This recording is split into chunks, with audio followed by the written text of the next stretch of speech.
John Adam Belushi was an American comedian, actor and musician, and one of the 7 original cast members of the NBC sketch comedy show Saturday Night Live. Throughout his career, Belushi had a personal and artistic partnership with his fellow SNL star Dan Aykroyd, whom he met while they were both working at Chicago's Second City Comedy Club. Born in Chicago to Albanian American parents, Belushi started his own comedy troupe with Tino Insana and Steve Beshekas, called the West Compass Trio. After being discovered by Bernard Sahlins, he performed with the Second City and met Aykroyd, Brian Doyle-Murray and Harold Ramis. In 1975, Belushi was recommended to SNL creator and showrunner Lorne Michaels by Chevy Chase and Michael O'Donoghue, who accepted Belushi as a new cast member of the show after an audition. He developed a series of characters on the show that reached high success, including his performances as Henry Kissinger and Ludwig van Beethoven. Belushi's Albanian ancestry lent itself to his Olympia Restaurant sketch. After his breakout film role as John Blutarsky in National Lampoon's Animal House, Belushi later appeared in films such as 1941, The Blues Brothers, and Neighbors. He also pursued interests in music, creating with Aykroyd, Lou Marini, Tom Malone, Steve Cropper, Donald Duck Dunn, Paul Shaffer, and the Blues Brothers, from which the film received its name. In his personal life, Belushi struggled with heavy drug use that threatened his comedy career. He was dismissed and rehired at SNL on several occasions due to his behavior. In 1982, Belushi died from combined drug intoxication possibly caused by Kathy Smith, who injected him with a mixture of heroin and cocaine known as a speedball at the Chateau Marmont Hotel in West Hollywood, California. He was posthumously honored with a star on the Hollywood Walk of Fame in 2004. Early life. John Adam Belushi was born to Agnes Dimitri Belushi and Adam Anastos Belushi in Humboldt Park, a neighborhood on the west side of Chicago. Agnes, a pharmacy worker, was born in Ohio to Albanian immigrants, while Adam was an Albanian immigrant from Queties, who owned the Fair Oaks Restaurant, on North Avenue in Chicago, later a restaurant in Wheaton. Belushi was raised in Wheaton, a suburb west of Chicago, along with his 3 siblings, younger brothers Billy and Jim, and sister Marion. He was Eastern Orthodox Christian, attending the Albanian Orthodox Church, and attended Wheaton Central High School, where he met his future wife, Judith Jacqueline. In 1965, Belushi formed a band, the Ravens, together with 4 fellow high school students. They recorded one single, Listen to Me Now, Jolly Green Giant. Belushi played drums and sang vocals. The record was not successful, and the band broke up when he enrolled at the College of DuPage. He also attended the University of Wisconsin-Whitewater for a year, which inspired the famous Animal House scene of D-Day driving a motorcycle up the stairs. Belushi acquired the iconic, college, crewneck, worn by his character in Animal House, at a print shop when visiting his brother, Jim Belushi, who attended Southern Illinois University. Career. The Second City and National Lampoon. Belushi started his own comedy troupe in Chicago, the West Compass Trio, with Tino Insana and Steve Beshekas. Their success piqued the interest of Bernard Sahlins, the founder of the Second City Improvised Comedy Enterprise, who went to see them performing in 1971 and asked Belushi to join the cast. At Second City, he met and began working with Harold Ramis, Joe Flaherty and Brian Doyle-Murray.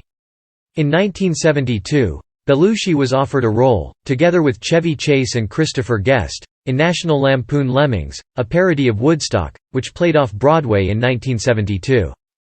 Belushi and Jacqueline moved to New York City.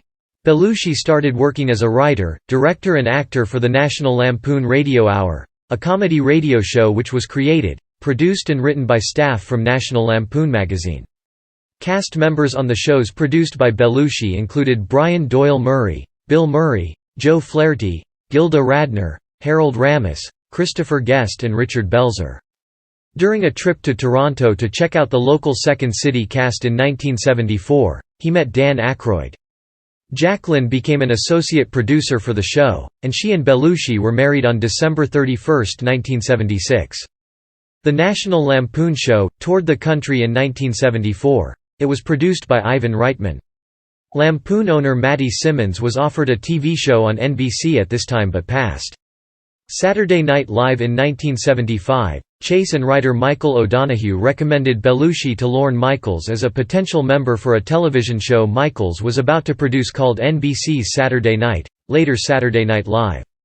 Michaels was initially undecided, as he was not sure if Belushi's physical humor would fit with what he was envisioning, but he changed his mind after giving Belushi an audition. Over his 4-year tenure at SNL, Belushi developed a series of successful characters, including the belligerent samurai Futaba, Henry Kissinger, Ludwig van Beethoven, the Greek owner of the Olympia Café, Captain James T. Kirk, and a contributor of furious opinion pieces on Weekend Update, during which he coined his catchphrase, "But no." With Aykroyd, Belushi created Jake and Elwood, the Blues Brothers. Originally intended to warm up the crowd before the show, the Blues Brothers were eventually featured as musical guests. Belushi also reprised his Lemmings imitation of Joe Cocker. Cocker himself joined Belushi in 1976 to sing "Feelin' All Right?" together. Like many of his fellow SNL cast members, Belushi began experimenting heavily with drugs and attended concerts with many of the popular artists of the era including Fleetwood Mac, Meat Loaf, Kiss, The Dead Boys, Warren Zevon, The Grateful Dead and the Allman Brothers.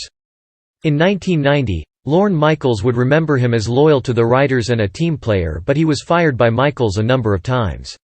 In Rolling Stone's February 2015 appraisal of all 141 SNL cast members to that time, Belushi received the top ranking.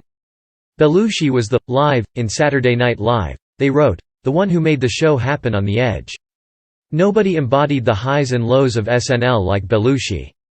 Hollywood superstar in 1978, Belushi performed in the films Old Boyfriends, Goin' South, and National Lampoon's Animal House. Upon its initial release, National Lampoon's Animal House received generally mixed reviews from critics, but Time magazine and Roger Ebert proclaimed it one of the year's best. Filmed for $2.8 million, it is one of the most profitable movies of all time, garnering an estimated gross of more than $141 million in the form of theatrical rentals and home video, not including merchandising. National Lampoon's Animal House, written by Doug Kenney, Harold Ramis and Chris Miller, followed in the tradition of the Marx Brothers films that featured subversive and satirical plots that took on traditional institutions. Hollywood studios would try and copy the success without the satire, creating a string of «nerd versus jocks» films in the 1980s with cheap sight gags involving nudity and gross-out humor. Stripes and Meatballs starring Bill Murray followed the formula as well and even included a motivational speech in the last act, à la Bluto. Ivan Reitman produced both as well as National Lampoon's Animal House. Following the success of the Blues Brothers on SNL, Belushi and Aykroyd, with the help of pianist-arranger Paul Shaffer, started assembling studio talents to form a proper band. These included SNL saxophonist, Lou Marini and trombonist saxophonist Tom Malone, who had previously played in Blood, Sweat and Tears. At Shaffer's suggestion, guitarist Steve Cropper and bassist Donald "Duck" Dunn, the powerhouse combo from Booker T and the MGs, who played on dozens of hits from Memphis's Stax Records during the 1960s, were signed as well. In 1978, the Blues Brothers released their debut album, Briefcase Full of Blues, with Atlantic Records. The album reached #1 on the Billboard 200 and went double platinum. 2 singles were released, Rubber Biscuit, which reached #37 on the Billboard Hot 100 and Soul Man, which reached #14. In 1979, Belushi left SNL with Aykroyd to film The Blues Brothers, which conflicted with the shooting schedule of SNL. Lorne Michaels decided to leave at the end of his contract, and the network's pressure to use recurring characters were also factors in their decision. They made 2 movies together after leaving, Neighbors and most notably The Blues Brothers. Released in the U.S. on June 20, 1980, The Blues Brothers received generally positive reviews. It earned just under $5 million in its opening weekend and went on to gross $115.2 million in theaters worldwide before its release on home video. The Blues Brothers band toured to promote the film, which led to a third album, Made in America, recorded at the Universal Amphitheater in 1980. The track, Who's Making Love, peaked at number 39.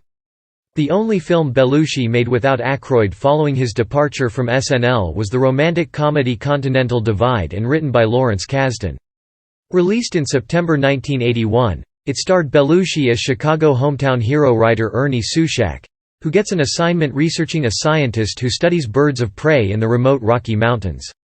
By 1981, Belushi had become a fan and advocate of the punk rock band Fear after seeing them perform in several after-hours New York City bars, and brought them to Cherokee Studios to record songs for the soundtrack of Neighbors. Blues Brother band member Tom Scott, along with producing partner and Cherokee owner Bruce Robb, initially helped with the session but later pulled out due to conflicts with Belushi. The session was eventually produced by Cropper. The producers of Neighbors refused to use the song in the movie. Belushi along with SNL head writer Michael O'Donoghue and SNL writer Nelson Leone booked Fear to play the Halloween 1981 episode of SNL. The telecast of the performance featured then novel moshing and stage diving, and was cut short by NBC due to the band's profanity. The New York Post published an account of these and other sensationalistic details of the event the following day. At the time of his death, Belushi was pursuing several movie projects, including an abscam-related caper called Moon over Miami, to be directed by Louis Malle, and a diamond-smuggling caper called Noble Rot with Jay Sandrich, based on a script he adapted and rewrote with former SNL writer Don Novello. However, Paramount Studios offered to produce Noble Rot only if he starred in The Joy of Sex, which would have featured him in a diaper. Dan Aykroyd advised him to turn it down and return to the East Coast where he was writing Ghostbusters. Belushi also talked about producing a drug trafficking film in a High Times Tribute article from 1982. Belushi wanted to give these daring captains courageous of consciousness the credit they deserved, he told me. He wanted to star in a major marijuana movie to be called Kingpin.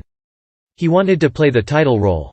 Belushi also filmed a guest star appearance on an episode of the television series Police Squad by the creators of Airplane.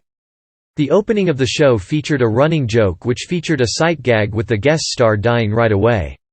He died shortly before the episode was to air, so the scene was cut and replaced by a segment with William Conrad. Belushi had managed to refrain from drug use for a brief period in 1981, but severely relapsed during the production of Neighbors. Less than 4 months after the shoot, the day before he died, he visited his longtime manager Bernie Brillstein and asked for money. Brillstein declined, strongly suspecting that Belushi wanted money for drugs. Later in the day, when Brillstein had another visitor, Belushi returned and again asked for money. Brillstein complied, reluctant to rebuke Belushi in front of another person. In the early morning hours on the day of his death, Belushi was visited separately by friends Robin Williams and Robert De Niro, as well as Catherine Evelyn Smith. At approximately 12 p.m. Pacific Daylight Saving Time on Friday, March 5, 1982, Belushi's fitness trainer and occasional bodyguard Bill Wallace arrived at Belushi's bungalow at the Chateau Marmont to deliver a typewriter and audiocassette recorder because Belushi had requested them the previous day. Wallace found Belushi dead, with no one else present in the bungalow. The cause of death was combined drug intoxication involving cocaine and heroin, a drug combination known as a speedball. Belushi's death was investigated by forensic pathologist Michael Baden, among others, and while the findings were disputed, it was officially ruled a drug-related accident. In an interview with the National Enquirer 2 months after Belushi's death, Smith admitted that she had been with him at the Chateau Marmont on the night of his death and had given him the fatal speedball shot. After the appearance of the Enquirer article, the case was reopened. Smith was arrested, extradited from Ontario, Canada, and charged with first-degree murder. A plea bargain reduced the charge to involuntary manslaughter, and she served 15 months in prison. Smith, 39, pleaded no contest June 11, 1986 to involuntary manslaughter and 3 counts of furnishing and administering controlled substances to Belushi, 33, in the hours before he was found dead on March 5, 1982. In a bungalow at the Chateau Marmont Hotel in West Hollywood. John Belushi would not have died when he died except for the heroin that was furnished and administered by the defendant. LA County Prosecutor's Office. Smith was arrested at the scene, but was released by police after questioning. According to the transcript of Smith's police questioning, they didn't ask where she got the drugs, leading to speculation she was an informant and they gave them to her. She was let go because it was a sting gone bad. Weitzman said that Smith was freed when someone she does not know, who believes she is being wrongly prosecuted, volunteered to post a bond for her. She was ordered to report to Los Angeles Superior Court on Feb. 11 to enter a plea.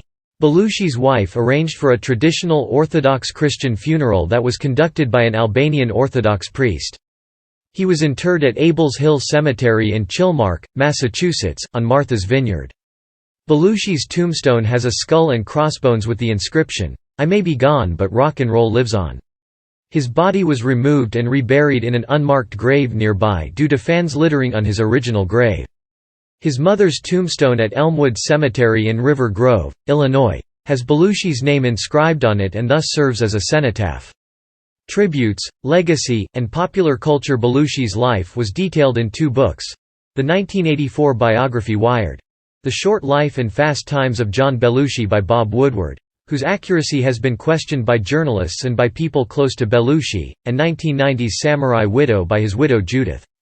Woodward's book was adapted into a 1989 film of the same name, which was denounced by Aykroyd and Judith Belushi and was given poor reviews by critics. Eddie Money wrote, "Passing by the Graveyard," from his 1982 album No Control, in tribute to Belushi.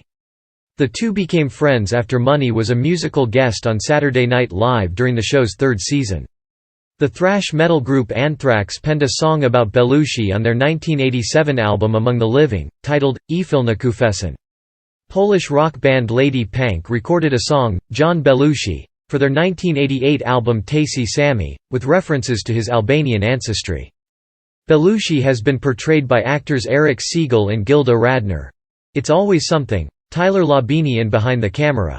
The Unauthorized Story of Mork and Mindy, Michael Chiklis in Wired and John Gemberling in A Futile and Stupid Gesture. Chris Farley, whose life was heavily influenced by Belushi, died in 1997 at age 33 due to a drug overdose, similar to combined drug intoxication, which contribute to the comparisons between Belushi and Farley. Belushi's widow later remarried and is now Judith Jacqueline Belushi Pisano. She and co-biographer Tanner Colby produced Belushi, a biography, a collection of first-person interviews and photographs of John Belushi's life that was published in 2005. Mike Royko, a close friend of the family, and called, Uncle Mike, by Belushi, wrote a eulogy for the Chicago Sun-Times on March 7, 1982. Belushi's career and death were prominently featured in the 1999 memoir of his manager Bernie Brillstein, who wrote that he was haunted by the comedian's overdose and learned how to better deal with clients who abuse drugs or alcohol from handling Belushi. In 2004, Belushi was posthumously inducted into the Hollywood Walk of Fame with a motion picture star located at 6355 Hollywood Boulevard. In 2006, Biography Channel aired an episode of Final 24, a documentary following Belushi during the last 24 hours leading to his death. 4 years later, Biography aired a full biography documentation of Belushi's life. According to his SNL castmate Jane Curtin, who appeared on The Oprah Winfrey Show in 2011, Belushi was a misogynist who would deliberately sabotage the work of female writers and comics while working on SNL. So you'd go to a table read, and if a woman writer had written a piece for John, he would not read it in his full voice. He felt as though it was his duty to sabotage pieces written by women. The events were taken out of context in the wake of the Me Too movement, as SNL writer Ann Beatz was writing a book with Judy Belushi at the time and said John was frustrated with them spending more time on the book than with him. He complained to Lorne about Ann Beatz and Rosie Shuster. Judy Belushi claims John was a women's liber and didn't hate women. During the pre-production of Ghostbusters, Ivan Reitman remarked Slimer was sort of like Bluto in the film Animal House, like the ghost of John Belushi. Since then, Slimer has been described as the ghost of John Belushi by Dan Aykroyd in many interviews. At the conclusion of the first live SNL episode after Belushi's death, Brian Doyle-Murray gave a tribute to him. Belushi was scheduled to present the first Best Visual Effects Oscar at the 1982 Academy Awards with Dan Aykroyd.